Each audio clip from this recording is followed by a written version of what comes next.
yang meleset ternyata jalannya luar biasa padat. Masya Allah. Assalamualaikum warahmatullahi wabarakatuh. Alhamdulillahirabbil alamin. Asyhadu an la ilaha illallah wa asyhadu anna Muhammadan abduhu wa rasuluh. Allahumma shalli ala Muhammad wa ali Muhammad kama shallaita ala Ibrahim wa ali Ibrahim innaka Hamidum Majid. Sehat selalu Ibu. Alhamdulillah. Alhamdulillahirabbil alamin. Tadi saudara-saudaraku mau mencari ustaz apa diisi sendiri. Kalau mau nyari ustaz waktunya sudah mepet, melas ustaznya di dada. Masya Allah, mohon maaf terlambat karena perjalanan yang luar biasa. Dan alhamdulillah pagi tadi di Al-Huda, siang bersama Bu Ida, saya lanjut ke Leksono, kemudian sore di sini.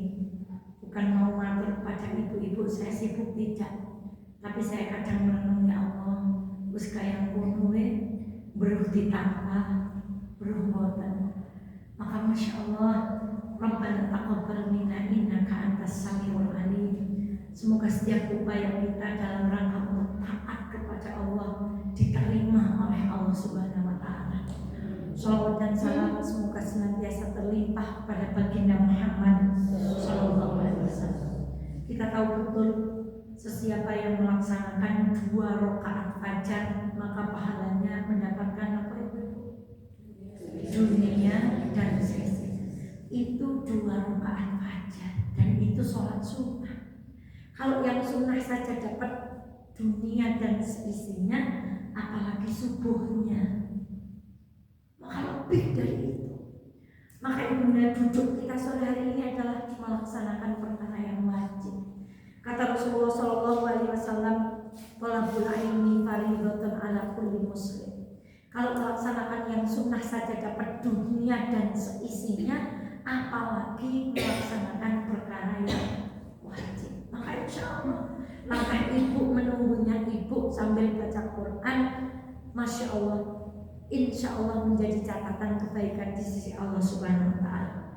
Dan saya melihat seorang perempuan Gaza berkata, "Ya Allah, anakku telah mati, suamiku telah mati, rumahku sudah hancur, aku terusir dari daerahku sendiri. Sekarang aku tak punya apa-apa."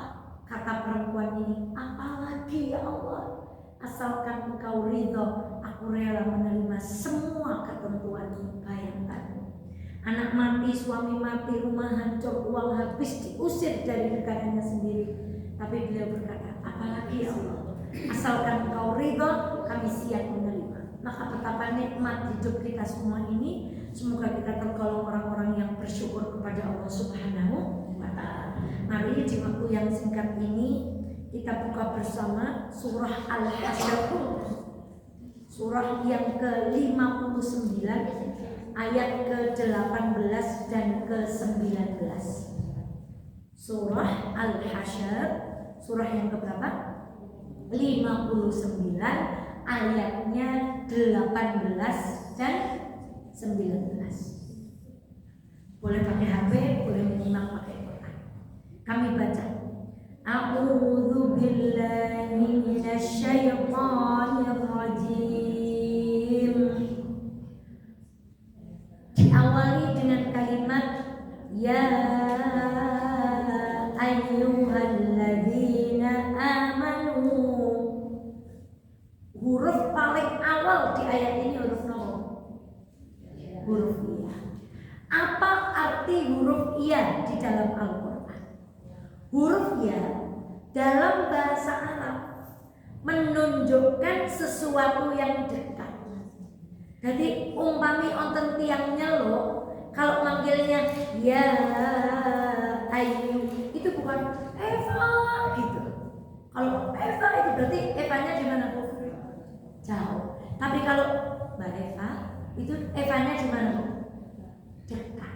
Maka kalimat ya ayyuhalladzina amanu, Allah manggil orang yang beriman, yang imannya besar, yang imannya tipis, yang imannya sedikit. dan dipanggilnya bukan dari dalam tahu, tapi dari jarak dekat. Seolah-olah Allah gini, orang yang beriman.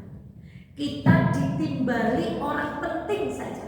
Kita diceluk misalnya bupati dapat undangan, bahagianya seperti apa? Dan di ayat ini yang manggil kita dengan jarak dekat siapa? Allah. Maka kalimat ya ayyuhal, hai orang-orang yang beriman, dan Allah itu bicaranya nggak jauh. Allah bukan bicara dari atas ke bawah, bukan dari bicara dari jauh, tapi Allah ada di samping kita bicara. Orang-orang yang beriman. Jamaah pengajian Reboan, Kiai Mayasari, Kiai Garut, tapi dipanggilnya dengan jarak yang sangat dekat. Sekarang, ya ayyuhalladzina amanu, hai orang-orang yang beriman. Ibu, boleh nggak Allah manggil orang yang berzina dengan hei pezina? Boleh nggak? Boleh nggak Allah manggil tukang judi, tukang judi? Boleh nggak? Boleh, itu haknya Allah. Allah boleh nggak manggil kita, orang yang jarang baca Quran? Boleh nggak, Bu? Boleh. Allah boleh nggak bilang sama kita, orang yang jarang sholat tahajud? Boleh nggak, Bu? Tapi walaupun kita melakukan banyak maksiat, Allah nggak panggil kita dengan maksiat kita.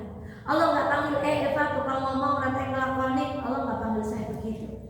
Allah nggak panggil, Eva orang tahu puasa Senin Kemis, Eva orang tahu sembahyang duha, Eva orang tahu sembahyang sholat tahajud. Allah nggak panggil kita dengan dosa kita masing-masing.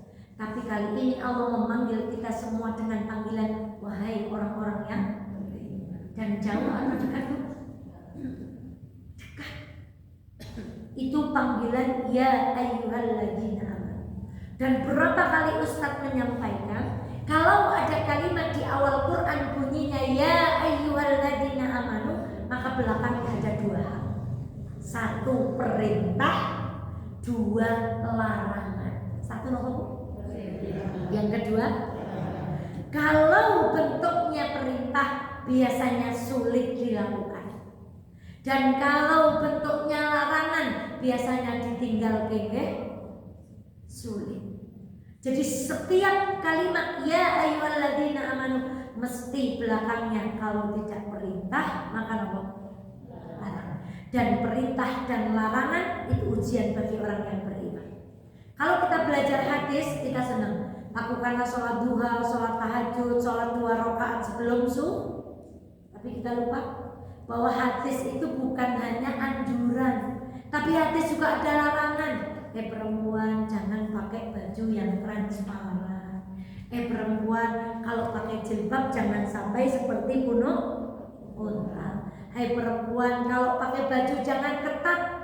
Dan biasanya anjuran lebih sering disampaikan daripada hadis-hadis yang berupa larangan. Maka Ibu, ayat ini menguji kita sejauh mana taat kita kepada Allah terhadap aturan dan larangan. Sekarang apa yang ada di belakang kalimat ya ayyuhalladzina amanu? Ada perintah. Perintahnya apa? Yang pertama, ittaqullah. Perintah untuk bertakwa. Apa makna takwa? Selama ini kita sering di pengajian, semoga kita termasuk golongan orang-orang yang bertakwa. Takwa itu apa? Menjalankan perintah, menjauhi. Sekarang mari kita tanya dan kita jawab sendiri. Apakah semua perintah Allah sudah kita lakukan? Belum. Apakah larangan Allah semua sudah kita tinggalkan? Belum. Kalau jawabannya belum dan belum, berarti kita sudah termasuk orang yang bertakwa atau belum?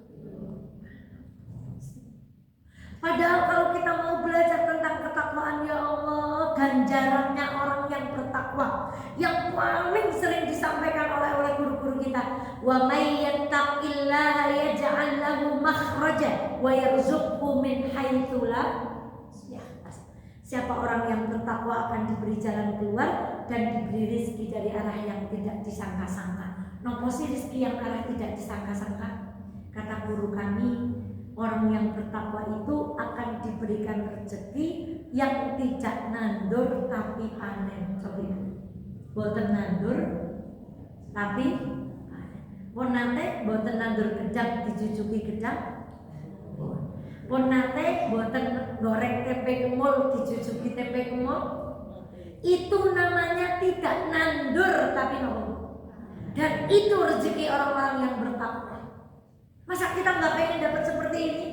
Tapi banyak orang mengabaikan perintah bertakwa. Itu rezeki sing boten nandur. Jadi Allah akan memberikan kita ganjaran yang kita nggak pernah nyangka. Untuk kayaknya orang tahu gawe apik ya. Karena Allah berbuat apik yang ini. Itulah rezeki kata bahasa kiai kami.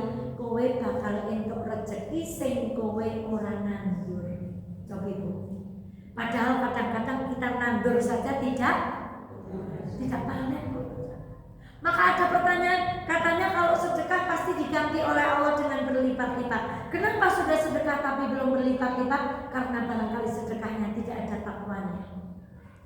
Kenapa sudah ngaji katanya orang ngaji diberikan ketentraman? Kenapa ngaji belum tentram? Karena ngajinya punya tujuan yang berbeda, bukan ketakwaan. Kenapa sudah sholat, kenapa sudah puasa tapi Allah belum memberi jalan keluar dari permasalahan hidup kita? Barangkali sholat kita, ngaji kita, Quran kita bukan karena ketakwaan. Maka Allah enggak menghendaki apa yang kita tanam itu berbuah. Tapi orang yang melakukan segala sesuatu dengan ketakwaan, boten rumangsa nandur, kertas-kertas nopo panen. Masa boten kepengin. Kemudian ada ganjaran lagi orang yang bertakwa, dua gambaran saja. Dalam surah Al-Anfal ayat 29 Allah berfirman, "Yaj'al lakum furqana." Orang yang bertakwa itu akan diberi furqan. Siapa yang suaminya namanya furqan? Furqan itu jelas nek putih ya putih, nek ireng. Coba sing ngagem kacamata kakak doan kayak Mbak Eva bareng dicepaki. Jebule Mbak Evi kan begitu. Itu kalau bahasa lensa mata orang yang pakai kacamata itu sudah nggak furqan. Nah, ini sudah nggak furqan.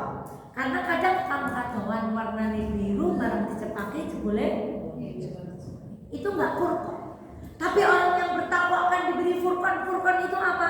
Nggak mungkin orang yang bertakwa ngaji seneng dan duitan juga jalan, nggak mungkin. Itu namanya nggak dikasih furqan. Orang yang sudah diberikan ketakwaan oleh Allah, dia akan memiliki furqan, pembeda antara yang hak dan yang batil. Jadi kalau sudah senang ngaji, dangdutan mesti nama bu, boten lah. Lenggeran mesti, boten lah.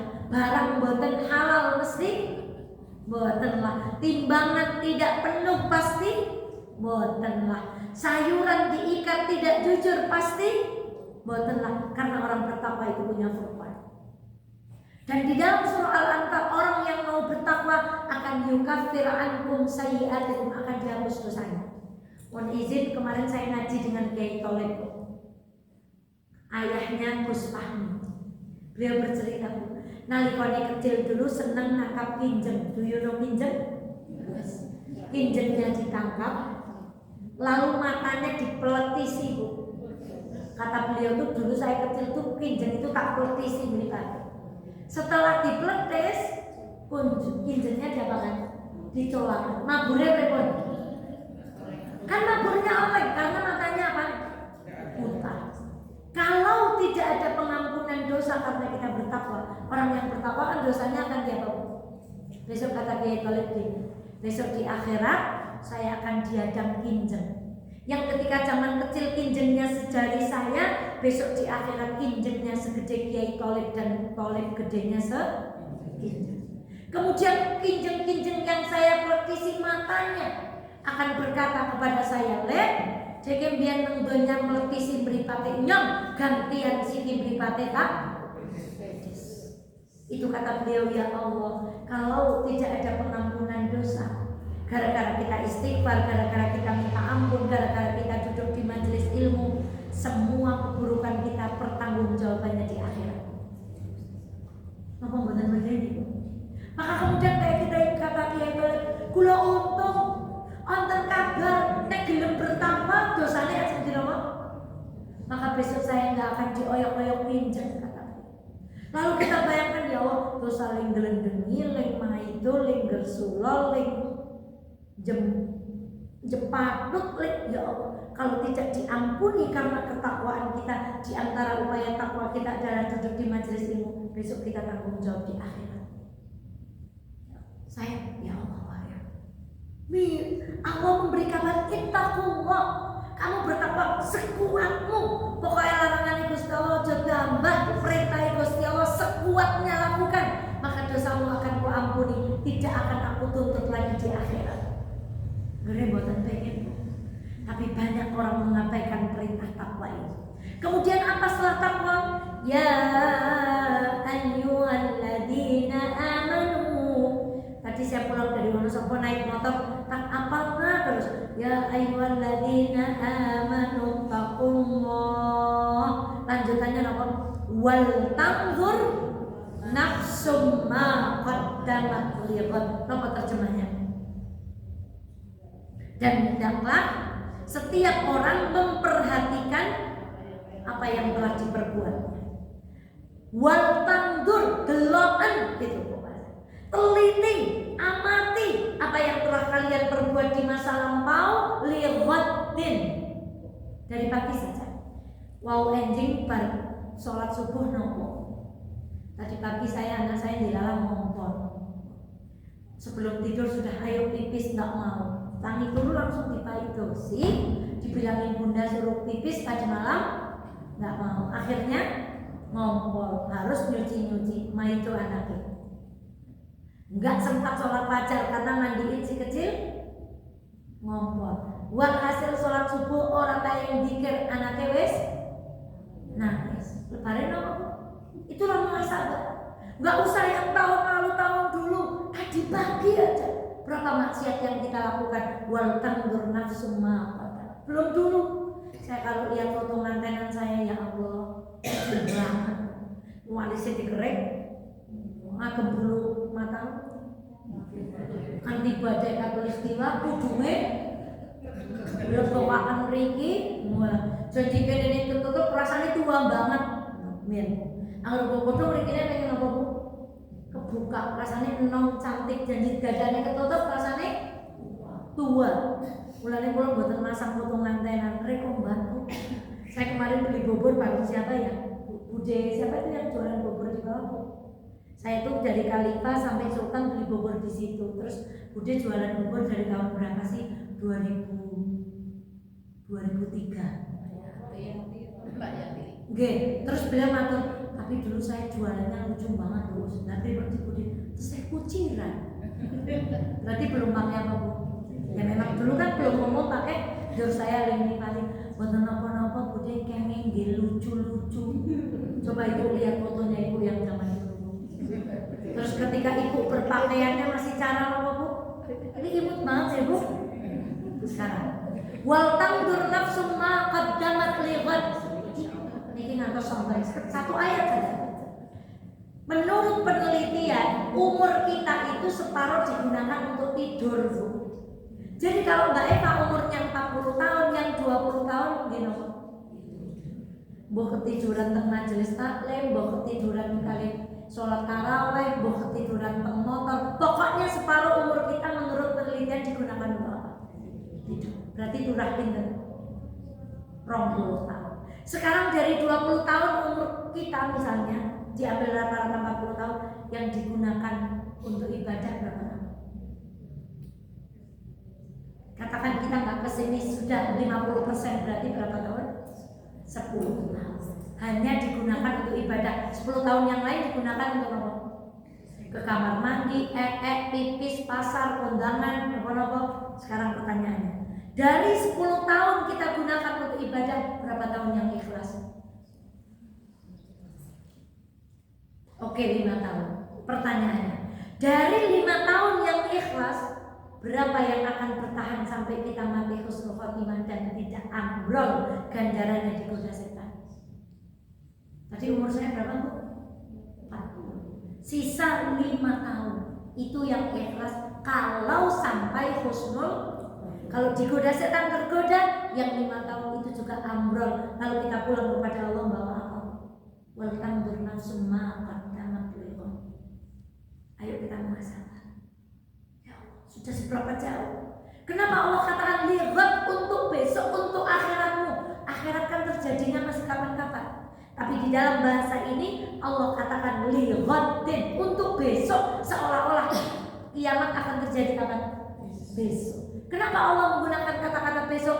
Supaya kita umatnya Muhammad kudu ngiling-ngiling saben saat, saben waktu kita bisa mati dan kita belum siap dengan ketakwaan serta muhasabah kita. Kalau kita baca surat Al-Kahfi ada mali hadzal kitab la yughadiru shaghiratan wala kabiratan illa ahsaha. Ini buku apa?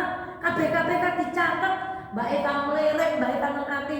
Wah, wong Usman kaget kabeh. Semuanya detail ditulis Allah. Kata Umar bin Khattab, hasibu anfusakum qabla an tuhasabu. Yuk kita pada ngitung awake dhewe sederenge diitung kalih Gusti Allah. Dan buat nonton ajaran kon ngitung uripe wong liya.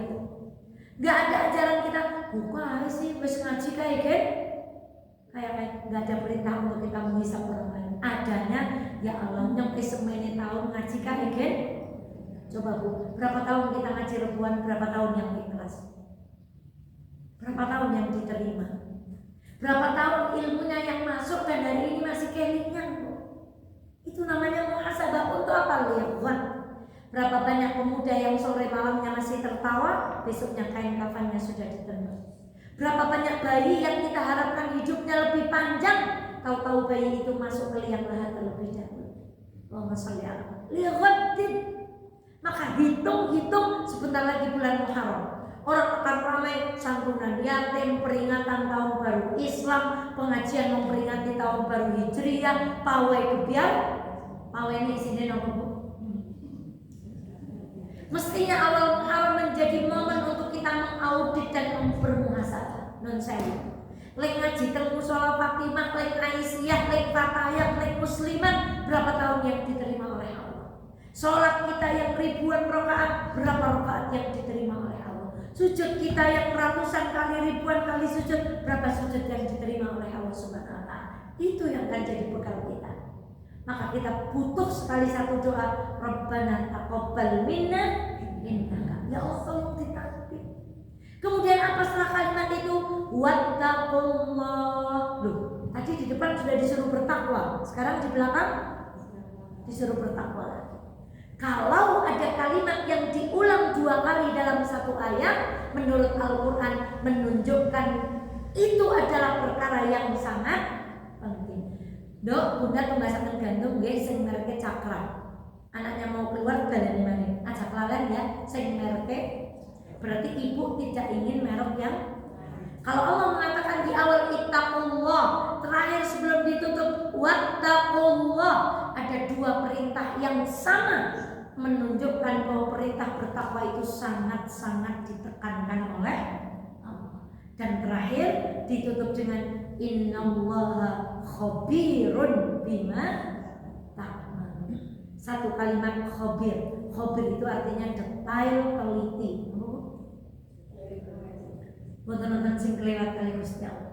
Sinten sing itu minta barang apik walaupun itu kecil, Allah akan membalas. Walaupun itu kecil, perbuatan buruk itu pasti akan dicatat oleh Allah.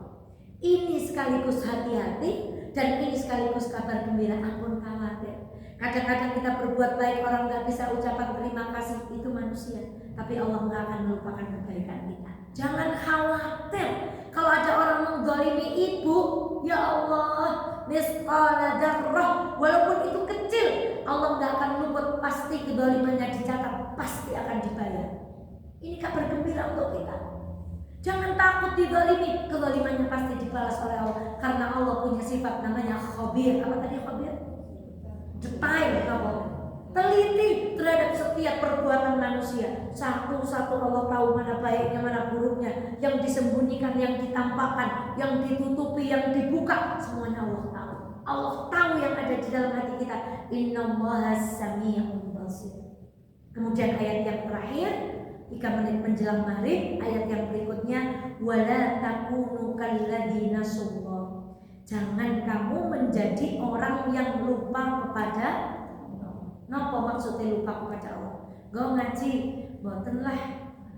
Go amal, ngemben lah. Go nggih kodong, ngemben lah. Itu namanya lupa dengan perintah Allah, Bu. Di ayat yang lain, orang yang sering melupakan perintah Allah, Allah akan berikan satu kehidupan namanya ma'isyah. Tapi ma'isyah dan bangka. Maka banyak orang kaya, duitnya banyak, tapi masih korupsi. Teng TV apa? Artis bojone ayu tapi tetap selingkuh. Iya apa enggak? Wong wadon pun ayu, cara delek urung kurang ayu, irungnya dikatakan apa? Dobras. Eken kulitnya wis putih banget, eken kurang lancip janggutnya dikatakan. Kenapa? Allah beri fasilitas dunia full, gak kurang-kurang, tapi Allah cabut ketentramannya. Coba ibu naik kondur teng dalam tentram bukan bu? Kalau tentram apa mana ketemu daster bu? Ketentraman itu mahal. Belum tentu yang rumahnya mewah itu tentram, tapi orang yang bertakwa pasti akhirnya apa bu? Ora tahu nglarani tanggane, napa mboten ayem? Tahu nyolong buat liyane ya? Ora. Tahu njopot mendolimi temane, punika kan kok ayem men. Lu tahu ngapak-ngapak nang tanggane kok ora.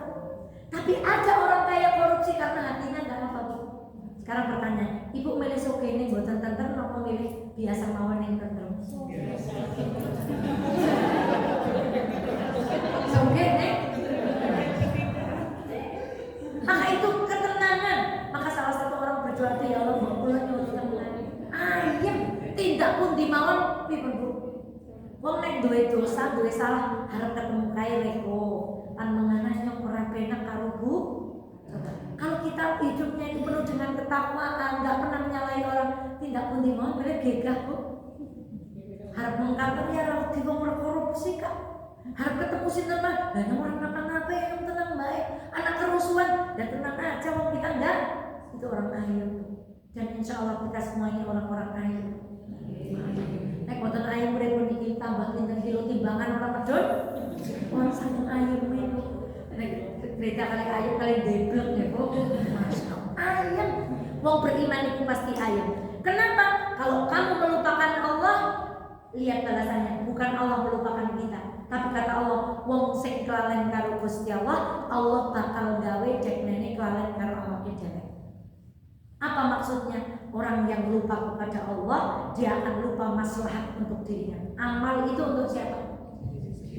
Ngaji untuk siapa? Rumangsane wong sing kelalen karo Gusti Allah, enten wong ngecaki ngaji ora semang ngurusi akhirate, batin. Ngecaki amal kayak sing ngecek wis. Itu karena orang lupa maslahat dirinya sendiri. Pakai jilbab untuk siapa? Maka ibunda sekalian yang dirahmati Allah, Al-Quran itu indah. Kalau kita lupa Allah, Allah bukan lupa kita, tapi Allah akan membuat diri kita lupa pada diri kita sendiri. Lupa kalau buka aurat itu menyiksa. Lupa kalau nyolong punya orang itu akan dibalas. Lupa kalau mendolimi orang akan dibalas. Lupa kalau ambil hak orang lain akan dibatas. Ditutup dengan kalimat ulaika humul fasikun. Wong sing nentang urusane Gusti Allah boten purun muhasabah niku disebut tiyang fasik. Iku ngertos wong nek irunge boten bangir napa arane kok. Kula ngantos teng pengawasan ya. Ora apa-apa pesek. Sing penting ora fasik. Sebab ada orang hidungnya pesek lalu dioperasi mancung, dia melawan Gusti Allah, itu namanya fasik. Kan orang Sunda nggak bisa bilang jadi kalau fasik jadi apa? Fasik. Kalau Eva jadi Maka saya bilang nggak perlu, nggak usah takut pesek, tapi takutlah satu penyakit hati namanya fasik. Fasik apa itu fasik? Senang lawan aturane Gusti Allah. Saya tutup ngajinya selesai. Anak wong lanang kene musola Fatimah, kene jekongan, pada badan jekong mbok pindah jekong masjid neng boten. Kan itu kita bilang sama Allah, ini ora jemuan panten, ini ora gulung, ini ora jemuan panten, ini awake, ini ora sembahyang panten, ini bikin oleh. Itu kan kalimat penentangan. Maka pesek boten nomor-nomor neng ampun. Mudah niku kan genyong buka aurat panten kene ora apa-apa. Nyong tetap laris manis, tetap dapat apa Bu? Orang tetap memuja saya, followernya saya lebih banyak daripada yang tutupan. Kayak saya ngaji, uripe gen kadang-kadang balik, iku wong pas, boten nopo-nopo pesek, mungkin terus diawak keluarga aja di ayu sing penting boten. Pun Sekarang dari pertanyaan. Kalimat ya tadi menunjukkan apa? Dipanggil dengan jarak yang dekat. Setiap kalimat ya ayyuhalladzina amanu belakangnya dua perkara. Apa kalian apa? Perintah kali larang. Apa perintah pertama di ayat Al-Hasyr ayat 18? Bertakwa. Apa itu arti takwa? Melaksanakan perintah, meninggalkan ampun apa derek? Ya Allah. Apa perintah yang kedua? Wal tandur nafsum ma qaddamat. Hendaklah setiap orang bermuhasabah. Pun ket asar mawon begini, pun damel dosa. Ket luhur, ket sobo, sing jelas kula pun remuti anak kula. Gara-gara ngompol letak mawon. Dibilang belum tidur pipis mbak percaya akhirnya muring-muring darah. Niku pun dosa. Niku nembe sobo tekan piye. Lah aja malaikat muhasabah sing zaman iki dadane di seneng banget malah dadane ketol niku. Masya Allah. Kemudian ada perintah yang diulang dua kali, perintah untuk apa? Bertakwa. Kalau diulang dua kali menunjukkan sesuatu yang penting. Ditutup dengan innallaha khabirun amana khabir. Detail, teliti terhadap kebaikan dan keburukan. Dan orang yang tidak mau muhasabah itu seperti orang yang lupa kepada Allah. Maka apa balasan orang yang lupa kepada Allah? Allah akan membuat dirinya lupa terhadap diri sendiri. Maka orang-orang yang berbuat demikian disebut orang apa tadi terakhir? Fasik. Boten nopo-nopo pesek, sing penting ampun fasik. Fasik niku nopo? Nentang kalian Gusti Allah. Yang orang ngaji ora apa-apa. Tetep bae uripe itu namanya nentang. Yang orang bodoh ora apa-apa. Tetep bae rambutnya halus. Nek kula jungkatan niku pun siap-siap jeko mulo pedes. Karena keramas dina Senin jungkatannya kadang gue koper dina Rebo. Sing penting rambutnya kocek. Ada orang yang rambutnya saking lisinya jungkat ditaruh langsung buatan apa-apa. Sing penting rambutnya ditutupi buatan fasik. Nek rambutnya dibuka berarti ge.